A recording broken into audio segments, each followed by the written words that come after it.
Confluent avec Catherine Égo et Mathieu Lavigne.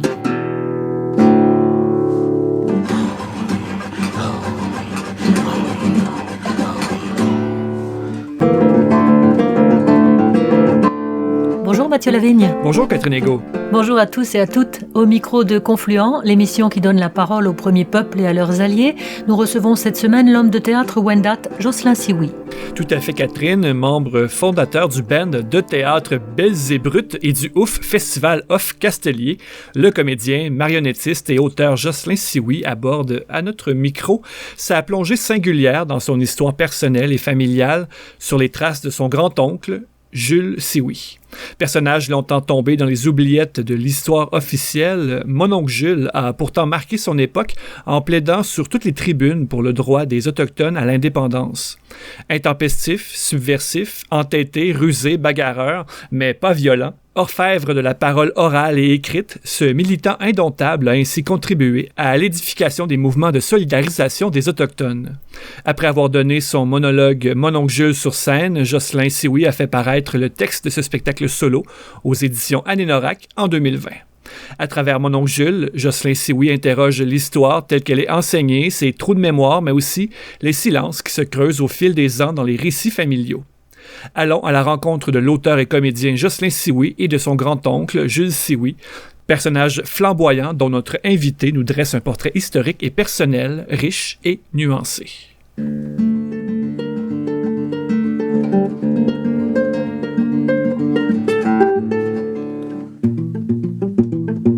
Bonjour Jocelyn Sioui.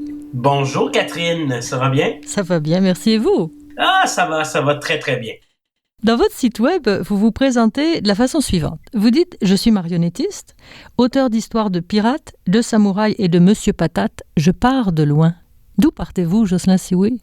Je pars d'un métier dans lequel je me suis plongé cœur et âme depuis plusieurs années, mais qui parlait de choses parfois légères, qui étaient pour moi en profondeur, dans le sens beaucoup sur la forme, et de façon de raconter des histoires, beaucoup pour faire rire, pour divertir.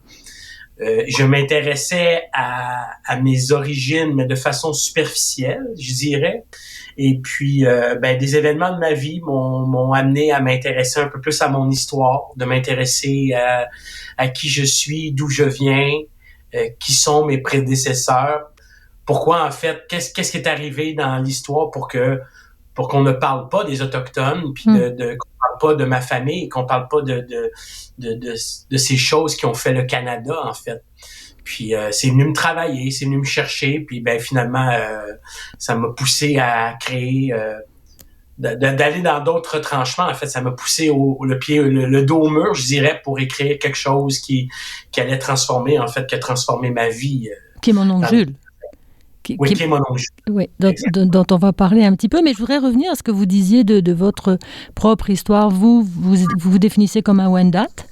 Oui, je me définis comme un Wendat, mais en même temps, je me définis beaucoup comme un Montréalais, en fait, parce que je suis un gars de Montréal qui vit dans cette diversité, dans ce monde où toutes les langues se côtoient, et ça fait penser que Montréal a toujours été un carrefour, en fait. Donc, je fais partie de ce carrefour. Puis, les Wendat étaient aussi des gens du Saint-Laurent, donc je suis un gars du Saint-Laurent, je suis un gars de Rivière, je suis un gars donc l'eau est jamais loin. Et je pense que c'est propre ça doit résonner très fort dans mes racines à quelque part. Donc c'est toutes des choses que j'ai appris à connaître dernièrement, je dirais. C'est ça, parce que Mon oncle Jules, c'est un livre que vous avez publié chez Anénorac. C'est une pièce de théâtre, un solo, dans lequel vous mélangez les monologues, il y a aussi de la vidéo, il y a aussi du théâtre d'objets, de la manipulation d'objets devant caméra. Mais Mon oncle Jules, c'est aussi une vraie personne. Qui est-il par rapport à vous? Jules Sioui, c'est mon grand-oncle, donc l'oncle à mon père, le frère de mon grand-père, Lucien Sioui. Puis mon oncle Jules a fait un grand combat dans les années 40, qui était un des premiers à revendiquer l'autodétermination des Premières Nations. Il a réussi des coups de force, par exemple, comme à inviter des chefs à Ottawa à une époque où les rassemblements autochtones étaient interdits par les autorités britanniques, par les autorités canadiennes, Donc, même en 1944, il a réussi à rassembler 200 chefs, mais non seulement du Canada, mais des États-Unis, puis ça allait jusqu'au Mexique. Il a fondé un gouvernement à l'intérieur d'un gouvernement, donc il faisait de la désobéissance civile pour faire reconnaître les droits autochtones. En fait, c'est un activiste avant l'heure. Plus je creuse, plus je me rends compte que chez les Siouis, les Wendat, mais les Siouis en particulier, il y a cette volonté politique, cette prise de parole constante à travers le temps. Ça remonterait à très très longtemps, étaient considérés comme des chefs de guerre, mais à l'époque, les chefs de guerre, c'était un petit peu comme les ministres des Affaires extérieures, je dirais. Donc, des gens qui voyageaient, qui discutaient. Donc, c'est resté en nous à travers le temps. Puis je pense que j'ai hérité de cette force de parole, ou en tout cas de ce désir de parler. Puis Jules Sioui, c'est un grand rassembleur. C'est une personne qui a pas hésité à se faire aller la mâchoire puis la parole pour rassembler puis discuter de ce qui s'est passé dans ce pays-là, essayer de comprendre puis essayer de lutter contre l'impérialisme, le colonisateur ou l'envahisseur, comme il disait. Vous avez été légué par votre famille une boîte d'objets, de souvenirs de Jules Sioui, et puis au détour d'une lecture, cette personne-là vous revient en mémoire. Oui. En lisant La femme qui fuit en novembre 2016, quelque chose comme ça, il y a un chapitre qui parle de Jules Sioui, à peine 2 pages. Et là, je me suis rappelé cette fameuse boîte. Tu sais, j'y pensais régulièrement à ses exploits, mais jamais de façon sérieuse. Puis là, je me suis demandé si cette boîte-là existait encore. Puis mes parents, l'avaient gardée. Puis là, j'ai décidé de plonger à l'intérieur. Puis c'est là que j'ai réalisé qu'à partir de ces éléments-là, je pouvais commencer à reconstituer sa vie. Et je me rendais compte que personne n'en avait parlé, ou presque. Et donc, ça devenait très intéressant de plonger dans cette histoire-là et la raconter. Et raconter, en fait, l'histoire du 20e siècle des Autochtones, ou une partie du 20e siècle. Ce qui n'avait pas été beaucoup fait non plus. Donc, c'est important de le faire parce que durant cette période, c'est la période la plus dense dans laquelle les Autochtones ont été dépossédés. On pense souvent que c'est il y a très, très longtemps. C'est ce qu'on a appris à l'école, mais la dépossession s'est faite à partir de à partir de la loi sur les Indiens en 1876.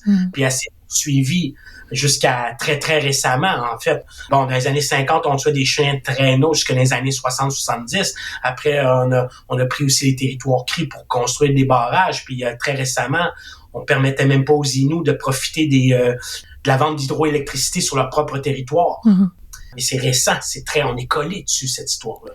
Et pourtant, mon oncle Jules, donc Jules Sioui, il est vraiment tombé dans une espèce de trou noir. C'est-à-dire, c'est quelqu'un qui avait beaucoup qui était connu à l'époque. Pour lui, ce qui a mis le feu aux poudres, c'est la conscription de 1940. Exactement. Parce qu'en 40, en fait, il y a un traité qui a été signé qui s'appelle le traité Morris au début du 20e siècle, et qui disait que les Autochtones n'avaient pas à aller se battre pour l'Empire britannique. Et durant la Première Guerre mondiale, les Autochtones n'ont pas été forcés à aller se battre. Mais durant la Deuxième Guerre mondiale, on venait chercher les gens de force à la maison pour les forcer à se conscrire. Puis, il y en avait qui fuyaient. Je lis de plus en plus d'histoires sur des Autochtones qui fuient aux États-Unis parce qu'ils veulent pas s'enrôler, ou qui fuient dans le bois. Et mon oncle Jules, lui, tout simplement ce qu'il a décidé de faire, c'est d'utiliser la justice et de s'opposer à l'envahisseur, mais publiquement.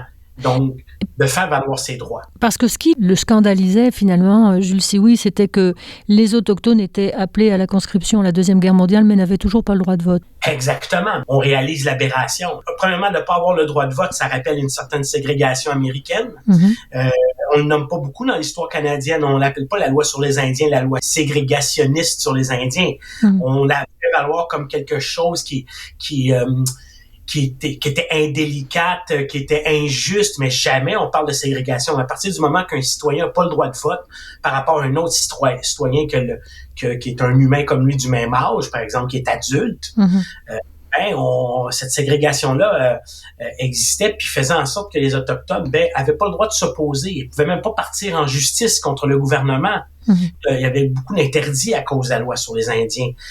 Ils étaient considérés comme des enfants, comme des pupilles de la reine, et puis voilà. En fait, cette idée de pupille de l'État, c'est ce qui est rentré dans la tête des gens pour dire l'État prend soin. En même temps, c'est plus des enfants un petit peu de la DPJ, je dirais, des enfants qui ont été battus, maltraités, qu'on foutait dans des dans des pensionnats. Et puis donc, je ris, mais parce que c'est une absurdité, en fait, ce mot de pupille de l'État qui a créé des générations de personnes qui ont cru que les Autochtones recevaient de l'argent, étaient bien traités par l'État, donc pourquoi ils se plaignent?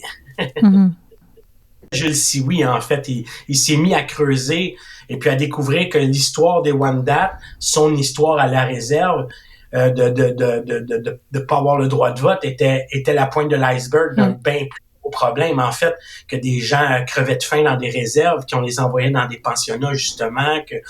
Donc, voilà, ça a été la goutte qui a fait déborder le vase, puis ça l'a fait entrer dans un combat qui est devenu beaucoup plus grand que lui, en fait.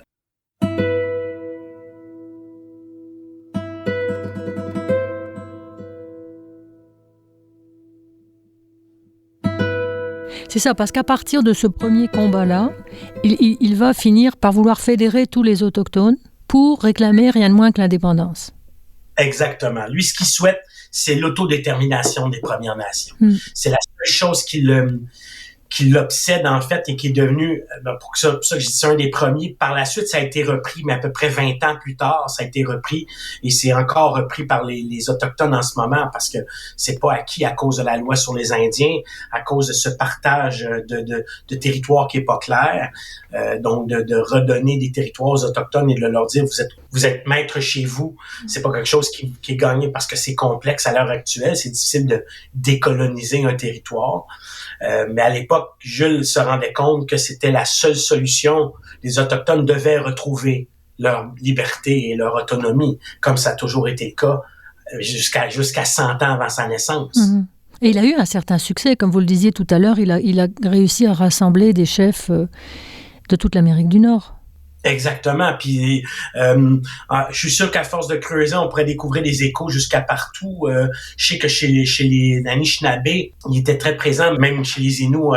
Par exemple, il y en avait qui parlaient du gouvernement de Sioui ou de la carte Sioui parce qu'il avait créé une petite carte puis était considéré comme un héros, par exemple, par les Inuits à Ouachat parce qu'il les aidait à garder cette idée que leur territoire était à eux. On essayait de les chasser de cette île. Puis face à cette réaction-là, tout ce que le gouvernement a trouvé à faire en 47, c'est de dire aux gens de Ouachat, maintenant que vous voulez pas déménager à Maliotenam, vous voulez pas donner votre terre aux gens de cette île, vous êtes persona non grata maintenant. Donc c'est la façon dont on traitait les Autochtones. On leur disait, vous êtes plus rien, vous êtes même plus autochtone, vous êtes pas citoyen canadien, arrangez-vous de vos troubles. On fait ça de 47 à 1963 avec les gens de Ouachat jusqu'à temps qu'on leur redonne le droit de vivre là-bas. Fait que c'est ce genre d'injustice que mon oncle combattait puis qui aidait les gens à s'organiser, en fait, parce qu'ils savaient lire, ils savaient écrire, ils savaient parler en anglais, en français, donc ils pouvaient ouvrir beaucoup de portes. Et puis c'était quelqu'un qui écrivait comme une mitraillette. Là, vous parlez à un moment donné de la dactylo infernale de mon grand-oncle. C'était quelqu'un avec énormément de verve, énormément de facilité de communication par écrit. On le sent dans les lettres qu'on peut lire, dans son pamphlet qu'il a écrit. Ça n'a pas été un grand auteur. C'est pas un auteur qui a écrit des livres, mais je pense qu'il aurait pu à une autre époque, aujourd'hui sans doute, qui écrirait à tous les jours. Là, ça serait quelqu'un d'engagé. Alors il écrivait, il parlait, il faisait des discours, puis il a payé de sa personne aussi. Il a été emprisonné, il a fait une grève de la faim interminable, je crois que c'était 72 jours. Exactement, il était prêt, c'était un jusqu'au boutiste, il était prêt à aller jusqu'à la mort s'il le faut. Vous dites de lui qu'il était intempestif, subversif, entêté, rusé, bagarreur, mais pas violent. Exactement, parce que pour lui, la violence, en fait, je pense que c'était à l'époque de Gandhi aussi. Et puis, il y avait beaucoup de peuples opprimés sur la Terre qui commençaient à lever le poing. Puis, contrairement aux Irlandais qui prenaient les armes à l'époque, mon oncle a décidé d'utiliser la non-violence parce que je pense qu'il considérait que les siens avaient beaucoup trop souffert. Puis, c'était pas le temps de mourir encore. Donc, de continuer à mourir, puis de continuer, ça mourait déjà encore, d'ailleurs, de faim, de maladies, de toutes sortes de choses. Fait que pour lui, c'était pas la façon de fonctionner, c'était plus d'utiliser des moyens subversifs comme créer une petite carte d'identité qui redonne des droits aux Autochtones, qui en fait était une carte illégale à l'époque, que de fonder un gouvernement dans le gouvernement, qui est subversif en fait. Personne ne peut faire ça. C'est considéré comme de la sédition, ou en tout cas un acte de sédition envers le gouvernement. Donc c'est illégal. Bref, c'est le genre d'action qu'ils faisaient plutôt, un peu comme les activistes aujourd'hui ils vont occuper un chemin de fer, ou qui vont bloquer des routes, ou qui vont s'attacher au mode une croix sur le Mont-Royal, ou font des actions illégales pour se faire remarquer en fait des gens.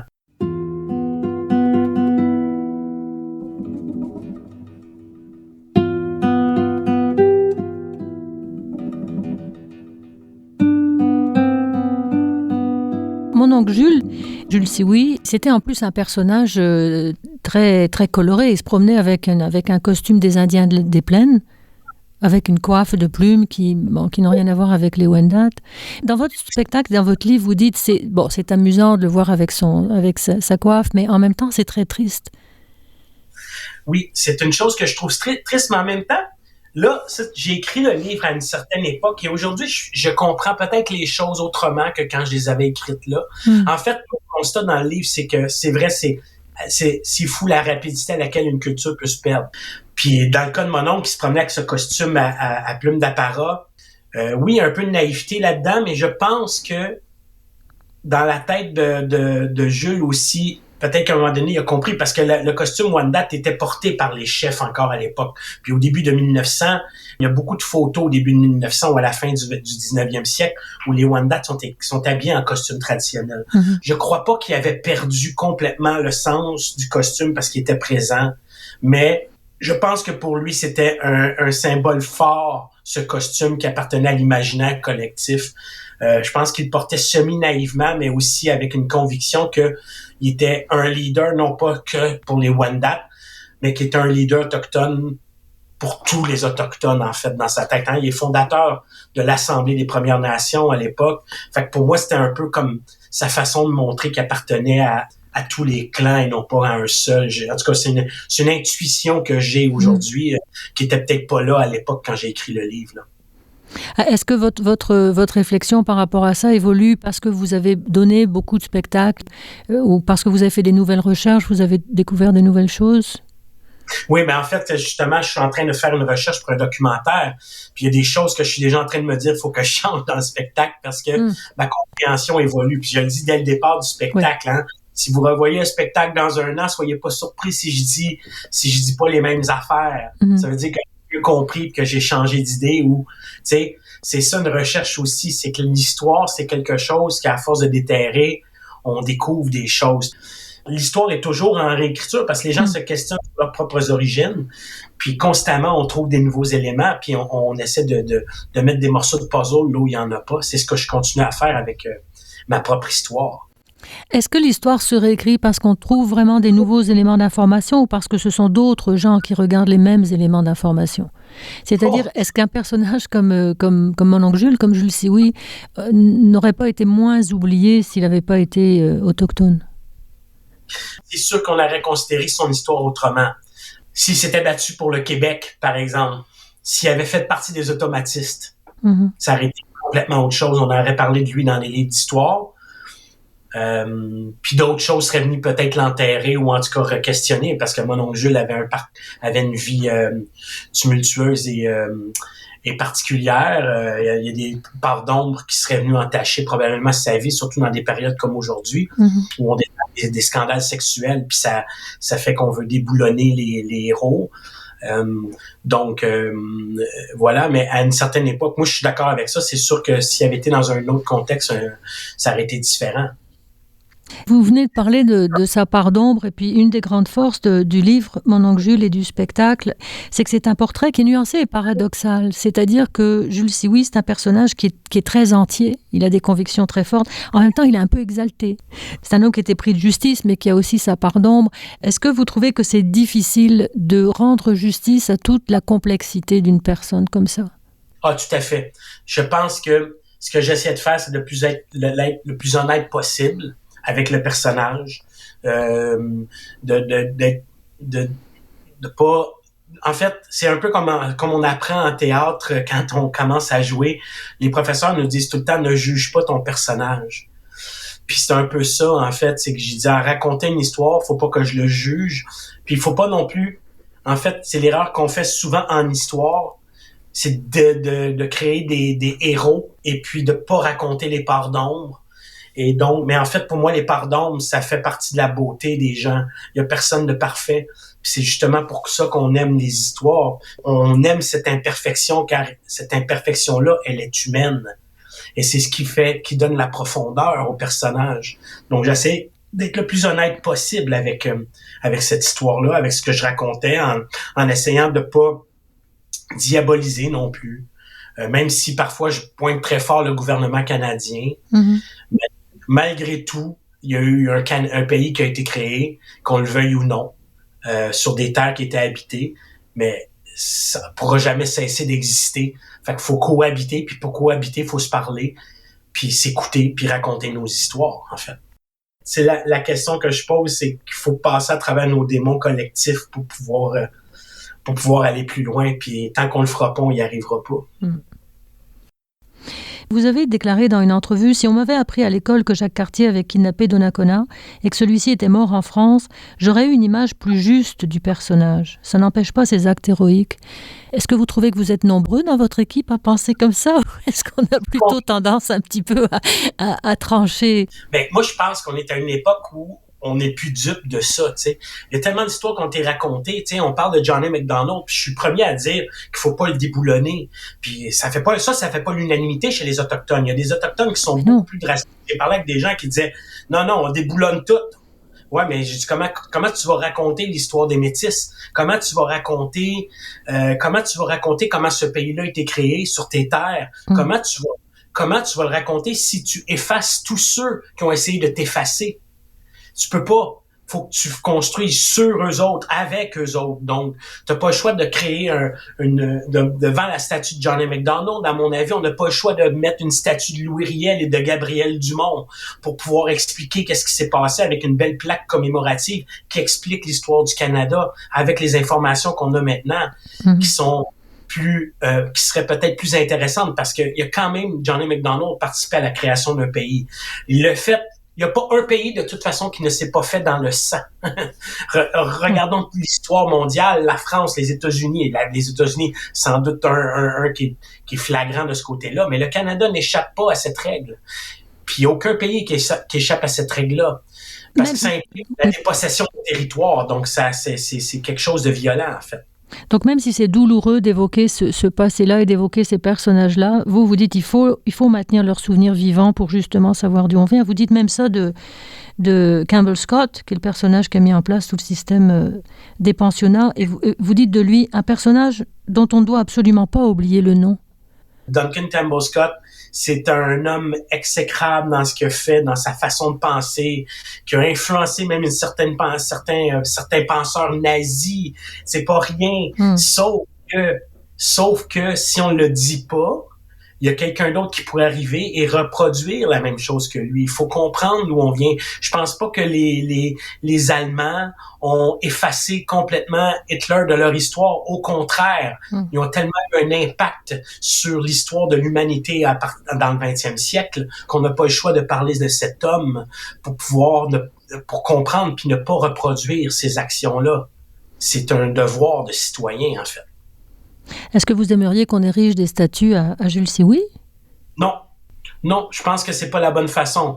Les statues, s'ils sont déjà là, ça me dérange pas qu'on les préserve, mais pour moi, ériger les gens héros, je sais pas si c'est la bonne façon. Je pense que les rues devraient porter plus des noms des choses qui nous entourent, comme la rue de l'église me dérange pas, mais à un moment donné, on découvre qu'Amherst a voulu tuer des Autochtones. Fait que là, on change le nom, on sait pas trop quoi faire avec ce nom-là. Pour moi, la grande victoire, ce serait qu'on parle de son mouvement et de l'impact sur le mouvement, puis de l'impact sur le combat autochtone. Je pense que c'est la bonne façon d'en parler, mais d'en faire un héros par une statue, je suis pas convaincu. connaissant sa vie puis les tabous autour de sa vie et c'est son côté sombre, ça me tenterait pas d'avoir à justifier pourquoi on a une statue ou pourquoi c'est pas la statue, c'est un objet, ça explique rien. En fait, faut juste intégrer le combat dans l'histoire. Et vous avez choisi de le faire par l'écriture d'un livre, d'une pièce et maintenant d'un documentaire. Oui, le documentaire va parler de Jules Sioui, mais va principalement parler de la dépossession des territoires. En fait, on a décidé de parler de ça qui se passait pas mal au début du 20e siècle au Québec, partout, que ce soit en Abitibi, au Lac-Saint-Jean. Puis je vais prendre en exemple l'histoire des 40 arpents, dont je parle un peu dans le livre. Mm-hmm. Mais à l'époque, je connaissais très peu de choses. Là, je commence à creuser. Je suis dans des procès, des trucs comme ça qui ont été faits. Je lis des documents assez intéressants. En fait, je découvre que, par exemple, le parc des Laurentides était directement dans le territoire Wendat. Bon, ils ont pris le territoire, puis au même moment, ils perdaient la réserve des 40 arpents qui était vendue de façon illégale par le gouvernement. Donc finalement, dans la même époque, ils ont tout perdu. Ils pouvaient plus chasser, il n'y avait plus de territoire. Il leur restait la fameuse réserve à Loretteville. Fait que je pense qu'ils réalisaient pas, les gens qui voulaient vendre, je pense qu'ils réalisaient pas tout ce qu'ils perdaient à ce moment-là. Ils l'ont réalisé après coup. Quand est-ce qu'on peut attendre ce documentaire, Jocelyn Sioui? Ça va dépendre du financement du documentaire. Du nerf de la guerre. Donc, on est dans l'écriture. Bien sûr, on va travailler fort pour que ça soit possible. On a eu les financements. Fait qu'on espère pouvoir le faire. Sinon, ces histoires-là vont sûrement se retrouver autrement dans un autre livre parce que j'ai un autre projet d'écriture, justement, continuer à dépoussiérer l'histoire de ma famille, parler de mon grand-père peut-être un peu plus, parler des guerriers. Bref, j'ai un projet, mais c'est encore un brouillon dans ma tête, là, fait que j'essaie de faire de la place pour ça, pour pouvoir commencer à écrire. J'espère que vous viendrez nous en reparler. Certain. Merci beaucoup, Jocelyn Sioui. C'est un plaisir, Catherine. À la prochaine. À la prochaine.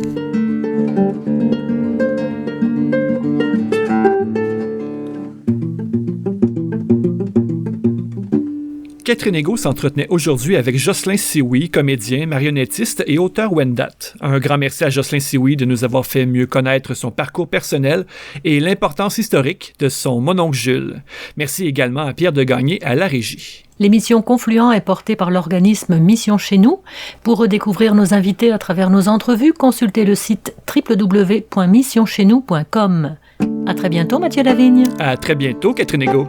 Merci de votre fidélité, auditeurs et auditrices de Confluent. Rendez-vous la semaine prochaine. D'ici là, restez à l'écoute de Radio VM et de Radio Galilée.